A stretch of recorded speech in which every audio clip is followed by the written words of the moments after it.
लग्नानंतर होईलच प्रेम या मालिकेच्या आजच्या भागामध्ये प्रेक्षकांना आपल्याला असं पाहायला मिळालं की काव्या पार्थसाठी सिनेमन कॉफी बनवायला किचनमध्ये येते. तर जीवा नंदिनीसाठी आलं टाकून चहा आणि सँडविच बनवत असतो.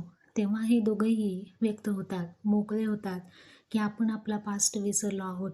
जीवा नंदिनीसाठी सँडविच आणि चहा घेऊन रूममध्ये जातो. तर नंदिनी ऑफिसवरती निघालेली असते आणि या दोघांची तिथे मस्ती मजा सुरू होते. इकडे काव्या पार्थला उठवायला रूममध्ये येते. पार्थ म्हणतो, मला आज ऑफिसला नाही जायचं, असंच झोपून राहावंसं वाटतंय.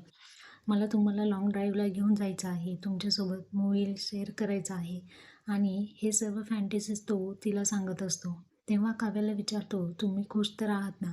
काव्या म्हणते, खुश, मी खूप खुश आहे तुमच्यासोबत. आपण ना रील करायला हवेत. आता ते रीलसुद्धा करतात. इकडे मानिनीने 16 डिसेंबरचं सत्य सर्वांसमोर आणलेलं असतं. ती बॅग आणि त्या बॅगचं ते चाक ह्याच्यावरून सर्व सत्य आता समोर आलेलं असतं.